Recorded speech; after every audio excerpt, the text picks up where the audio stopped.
Hey guys, it is your girl AP and welcome to my channel.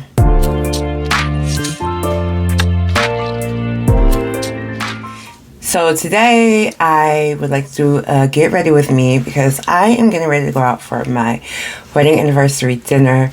That's right, you guys, I am celebrating 15 years of marriage with hubby, 19 years of being together, and we're going out with some friends tonight to Brassica at the Waldorf Astoria in Atlanta. So let's get into this look. Well, honestly, I would like to share some new things that I'm doing in my makeup routine, starting namely with something I shared on Instagram, but I'm going to share it here in a full tutorial, which is our favorite sticky grippy primers like Milk Hydro Grip and the ELF dupe, which is the Power Grip, or even their Jelly Pop Primer, are really essentially the same ingredients in the Aloe Aftercare for burns, sunburns. I got this from a TikToker named Nina Ghoul. I think that's what her name is. I'll try to put the correct name here. But I've actually been using this and it's been working to my advantage. So as opposed to spending $30 on Milk or $15 on ELF, $5.97 at Walmart, get the one without the lidocaine, but it works beautifully. You only need about one pump, depending on, what you're looking for, but that one pump does it for me. I've already prepped my skin. I have sunscreen on, SPF, moisturizer, and then we just apply. I do let it dry down just a smidge before I start to put my makeup on. But you guys, I've been very, very impressed with the longevity of my makeup after using this. Now, Nina gets a lot of controversy for finding duplicates in like everyday products versus big brand beauty products, and she's gotten a lot of flashback based on like, well, the ingredients aren't the same and blah blah blah and how much is how little, whatever. But this particular hack I found actually works. So if you're interested in trying it, I would definitely say try it, because again, I've been using it now for a few weeks and I have no complaints. So I'm going to do step by step in this video because someone recently told me that they didn't know the order in which to apply their makeup. I know there's multiple ways, so I'm just going to share mine. So I'm going to start with a color corrector. And of course, if you have dark circles under your eyes, it's not as bad as it used to be when I was larger. I don't know why it's changed, but it's still there. Just is what it is. You should get a color corrector that matches your skin tone. For me, it is either an orange or red, and that's usually the case with brown people. So this, putting a little under here, and I'm just gonna take a dense brush. I mean, you use your finger to do it. It doesn't matter. I do it both ways. And just tap that in. And if you're new here, I'm a minimalist product girly. So I do not use like 10 tons of concealer down the face and all that stuff, because it just feels pointless. I know a lot of people don't feel comfortable or secure unless they have a ton of product on their face. I'm not that person. So I hope I don't disappoint. And I'm going to just set what I just did under the eye with some Fit Me Loose powder. It doesn't really matter what shade. This is just my shade, because this is going to be underneath my foundation and my concealer. And I'm just tapping that in. Now the next step is for me prepping my eyebrows. So I'm not going to fill my eyebrows in. I'm going to take a spoolie. I'm going to brush through them, brush them up, get them in the shape that I want. At this stage, if I had like a lot of loose scraggly hairs or whatever, I would trim them, but that's not the case right now because I recently trimmed them. And I'm going to use something to set the brow in place. You can use a brow glue. NYX makes a brow gel glue or whatever, but I'm gonna be honest, I'm using Elmer's clear washable glue, which has been a hack for me. And let's be real here, it's not a new hack. People who are in theater or who do drag, this is something that they've used for years to help get their brows set. So, you know, you may know this trick already, but if you don't, I hope it helps. And again, I'm just going to kind of brush through and kind of shape them out to set the precedence for when I fill them in later. Now I'm going to take some concealer and I'm going to carve out my underbrow. So it's just like outlining or underlining rather, to kind of shape your brow at the bottom the way you want it. At this time, you can take liberties if you want to thin your brow out or shape it a little differently. This would be the time that you could do that. I don't usually shape it all crazy. Like, I just try to follow the natural shape of my brow. I don't want to thin my brows out. When I fill it in, I tend not to use too much product. So it's not something that I'm worried about my brows being too thick. I just like to try to keep them the shape of my natural brow. I'm just going to drag that down with this dense concealer brush. What kind of brush, I guess, just depends on what you're comfortable with. I like this brush because of the coverage and the density of it. I feel like it gives me what I'm looking for. I'm going to take a fluffy brush and I'm going to actually use my contour palette to do this step. You can use brown eyeshadow, it doesn't really matter. I'm just using this because I like the shade of brown, and this is what I'm going to be using for my transition color on my lid. So my look tonight is blue. My dress is blue, and so I want a nice bold blue eyeshadow, and I don't want to give like a super fancy look. I want to keep it very simple, so I'm going to just do the two colors, and I'm going to do my transition color first, and I just like to bring the color up under the brow and start blending. And I do take liberties to kind of like trace the nose and where I'm going to contour it later, because nobody's going to see this. So because I do this step before the foundation, like anything that doesn't belong in place will just get covered up by foundation. So I'm taking that blue, and I love this color blue. It's so pretty. I'm just going to tap it. And when I do shadow, I typically, unless I'm blending, I'm patting it on. I'm not swiping it on, because I feel like you get better coverage that way. So I try to be more controlled when I'm applying eyeshadow. I'm doing terrible on side, not as controlled as I was on this one, which is fine, because I'm just going to take the fluffy brush I had with my transition color and go around that and blend down. That blue is so pretty. I love that blue. All right, so let's do it. Let's go for it. I'm going to go in my duochrome palette. It's old palette. I use it, and I'm going to go with this blue. I'm honestly just going to take the same brush I had and start tapping it on. And press glitter can get messy, so I try not to overdo it, but this is also something that I don't swipe. I just pat, because I feel like it gives better distribution and even coverage. And I'm going to do the same thing around that edge, just kind of sweep the excess and blend down what I can. All right, so the foundation I'm using tonight, I went back to oldie but goodie. So if you were following me in the beginning of my makeup career, Black Radiance was like my go-to, and I picked some of this up in Walmart. I did not mean to pick up the mattifying one, but I did, but it's all good because it still works beautifully. This is in the shade Praline. I love this shade. Love this formula. And I'm just going to take my foundation brush, I'm using my Kabuki one, and start to blend that into the skin. Now, this is really a matte product, so after you apply this, it does dry down fairly quickly. That's why I didn't put the foundation all over my face, because I want to do it in sections so it's not patchy. do want to go back to the store and pick up the hydrating formula. They have the same formula but hydrating.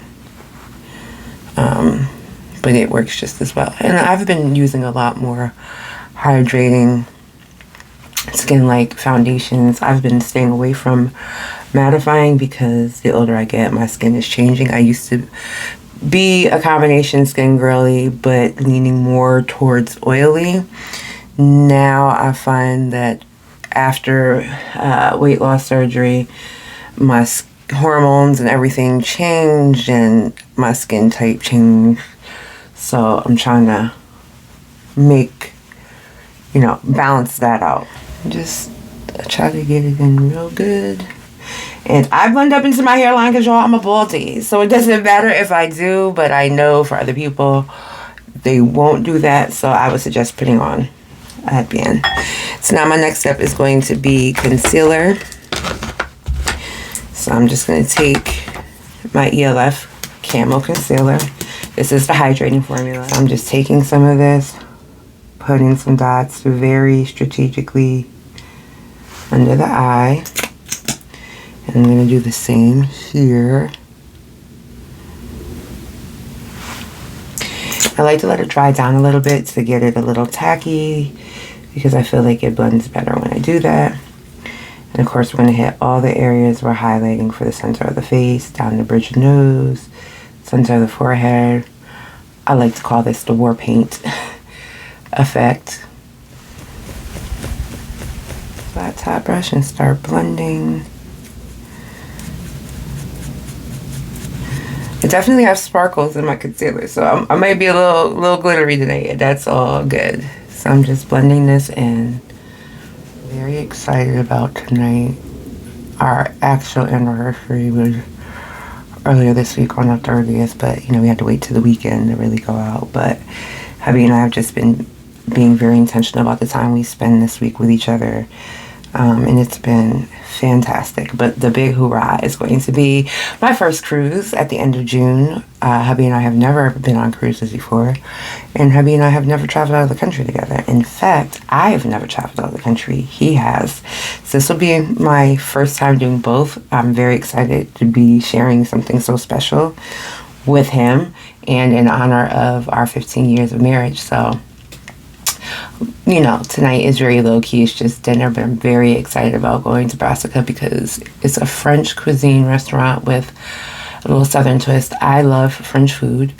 I don't know why I think I belong in Paris. Although, watching TikTok and seeing people de-influence travel experiences, I'm learning Paris is just as hood, just as ghetto as New York. So do I still think I belong in Paris? Yes, in somebody's cafe sipping coffee, but I know that's not real life. It's just a fantasy, and I'm fine with that. I've wanted to do it since I was young.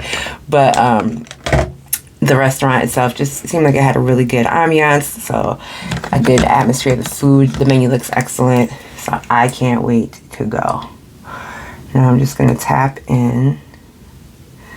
And so it's supposed to be 16 of us tonight. 2 had, a little emergency, so they won't be there tonight. So it'll be 14 of us total. I'm so excited because my cousins will actually be celebrating with me.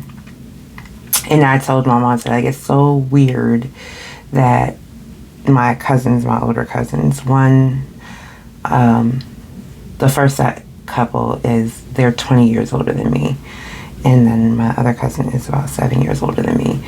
And I said I remember being younger and them coming to visit us when we were kids and us going to visit them and thinking that everybody was so much older than me. And at the time they were coming to see my mom, and my younger cousin, she used to hang out with my sister a lot because they were only 9 months apart. So to now be of an age where we're all, now I'm in the club. I'm in the married club. I'm hanging out with my cousins. It's weird. It feels weird, but I feel so blessed to be able to do it. And this particular cousin who's here from Philly, I went to her wedding when I was younger. I was about 12 or 13 when she got married, somewhere in there. I think I was 13. And her wedding, I was just so enamored with everything she had done that when I used to draw like what I wanted to do for my wedding, I just knew I was gonna have a wedding just like hers. That did not happen. That did not happen, but for the longest time that was like the fantasy and the dream. So it's very cute to me now, you know, as adults we're hanging out and we're chilling with each other, and I'm the married lady now. It feels weird. I'm getting old, and this is really where I was going with this. I'm getting old. My lighting is changing right now because the sun is shining a lot in my window. So I'm going to try to adjust that. Sorry for the inconsistencies. So next step, I'm going to bronze and contour with the Black Radiance foundation stick. And I like cream products for contouring and stuff more than I do liquid. I have used liquid, and I love a good powder, but I feel like cream just blends nicer than liquid.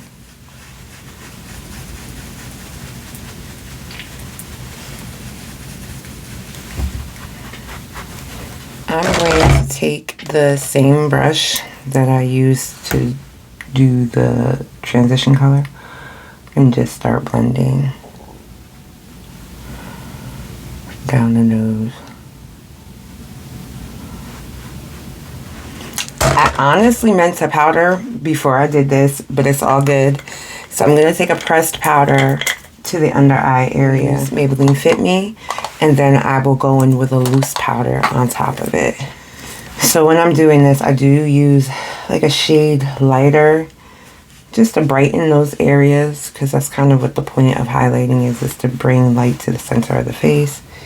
So going over all the areas that I concealed with this powder, and I've hit all those places with the pressed powder. And now I'm going to go in with my loose powder, which is the Fit Me. I don't bake. We don't do that over here on this channel. If that's what you're used to seeing, I don't do that. I literally add enough to just press in. All that excess powder does not do anything. Like, it doesn't need to sit on your face. I know it's not 2016 anymore, y'all. We can leave that alone. And when I first started doing makeup and learning, I definitely thought baking was what I was supposed to do, until I learned that's for stage makeup. The performers keep, you know, their makeup dramatic so it can be seen under the stage light. I don't know about y'all, but I'm not under the stage lights. Okay, and I don't want to be stage ready in the real world, because baby, in natural lighting, it be looking crazy. And y'all may not know that, because when you're looking at your camera and you're taking your picture under your ring lights, now that you're like, yes, this looks good, and then in real life it does not. Okay, so now my next step is blush, and I think orange looks good on us, so I'm gonna go with an orange blush, but I think I'm gonna go with a lighter orange down here. I usually stick to the darker orange, but I feel like I want to go with a lighter orange today. Just try something different. If I don't like it, I'll just change it up. And when I'm putting my blush on, I like to put it at the highest point on my cheekbone and then kind of like bring it down. I like this orange because it's very subtle. Not as dramatic as the darker orange. And that's what I want. I don't want a heavy blush look. Sometimes I like a heavy blush look. I won't lie. I was a person who didn't always wear blush because I was under the impression that blush was not for black women. I, of course, have learned different.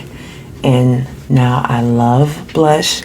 The degree of blush that I want to use changes from time to time. But I don't need heavy blush today. It's not what I'm looking for. And as you guys see, I'm going around. I kind of take my excess and do that. Okay. Now, blush is done. My next step is going to be my highlighter. So I'm going to go into my highlighter palette. For the purposes of tonight, I might use this shade. And we've also learned that when you're doing highlight, you don't have to just do the C. You can sweep it under the eye so that when the light is reflecting, it's not just along that corner of your face, that it lights you up properly. So when the light is reflecting, it's not just that harsh C right there that many of us learned to do. Okay, so this is where we're at with it so far. We're almost done. We are almost done. The next step for me is going to be brows. So the brows are set. I'm going to use a brow pomade.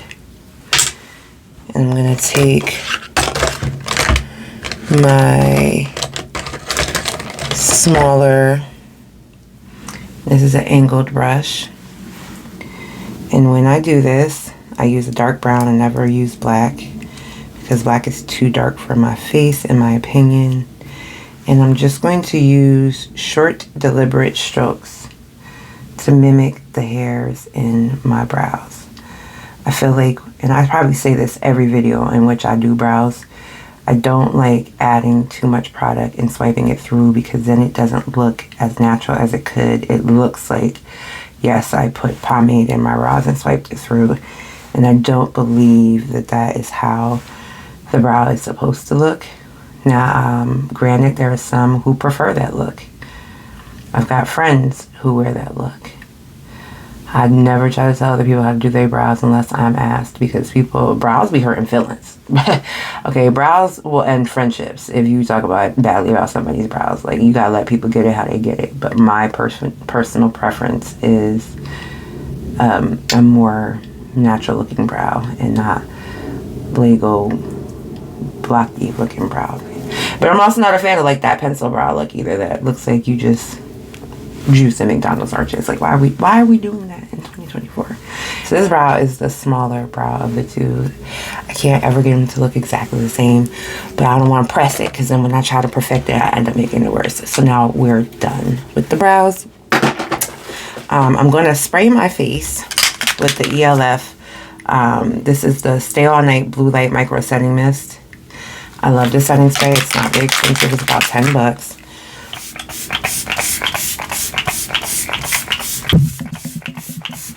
And it's a good misting spray.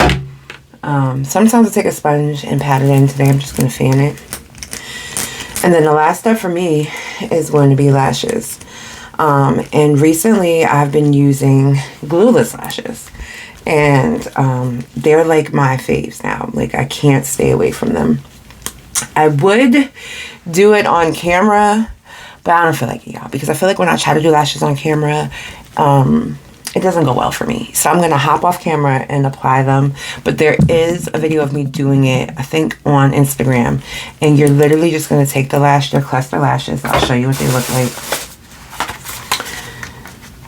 And you're going to take your tool and you're going to just place them under the lash line, not on top, so that you don't see the strip. You don't have to worry about glue getting tacky and all that stuff. The only downside to using the glueless lashes, like when you're trying to apply them, you don't get it right like the first couple of tries, the moisture, I think, from your eye, if you hit that waterline or whatever, can degrade the adhesive, and then that lash doesn't stick. So you really have to get good at it. So hold, please.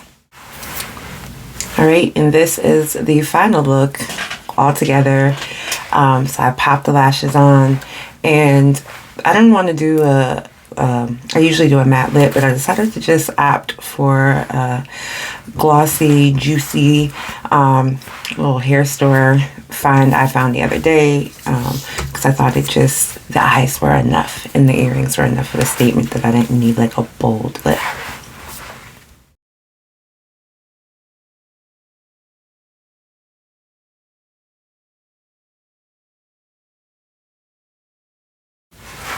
Alright, so that's it, you guys. I'm all dressed and ready to go. I need to shoot a little bit of footage of the dress and the shoes for my Instagram, but I thank you guys for joining me tonight. I hope that the step-by-step helped some of you guys as requested, and of course, I will see you next time. Bye.